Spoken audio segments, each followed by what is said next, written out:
আসনের যিনি প্রার্থী রয়েছেন খন্দকার আব্দুল মুক্তাদির, তার পক্ষে প্রচারণা চালাচ্ছেন। এই মুহূর্তে আমরা আছি সিলেট নগরীর বন্দরবাজার এলাকায়। এখানে দেখতে পাচ্ছেন যে জাতীয় ঐক্যফ্রন্টের নেতা ডাক্তার জাফরুল্লাহ এবং আসম আব্দুর রব খন্দকার মুক্তাদিরের পক্ষে তিনি প্রচারণা চালাচ্ছেন। আপনারা জানেন যে গতকাল তারা সিলেটের হযরত শাহজালালের মাজার জিয়ারতে এসেছিলেন এবং এই মাজার জিয়ারতের মাধ্যমেই মূলত ঐক্যফ্রন্টের যে প্রচারণা শুরু হয় গতকাল, এবং এই প্রচারণার এসে তারা দুইজন এখনও পর্যন্ত সিলেটে আছেন এবং এখানে নজরুল ইসলাম খান থাকার কথা, কিন্তু তার ফ্লাইটের সময় হয়ে যাওয়ার কারণে তিনি চলে গেছেন বিমানবন্দরে।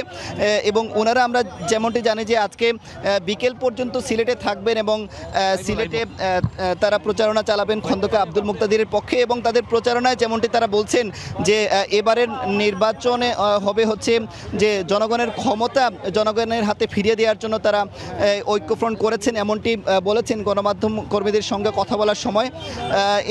এছাড়া আপনারা জানেন যে এই ঐক্যফ্রন্টের নেতৃবৃন্দের পাশাপাশি যে এখানের যে আওয়ামী লীগের প্রার্থী যিনি রয়েছেন ডক্টর আব্দুল মোমেন, তিনি নগরের অন্য আরেকটি এলাকায় চৌহাট্টা এলাকায় তিনি প্রচারণা চালাচ্ছেন তার দলের নেতাকর্মীদের নিয়ে।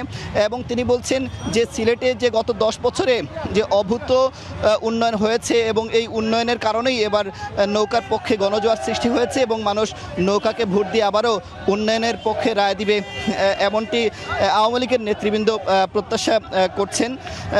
এবং আমরা দেখেছি যে আওয়ামী লীগের যিনি প্রার্থী আছেন আব্দুল মোমেন, তার ভাই হলেন এখানকার অর্থমন্ত্রী, তিনিও তার ভাইয়ের পক্ষে প্রচারণা চালিয়েছেন।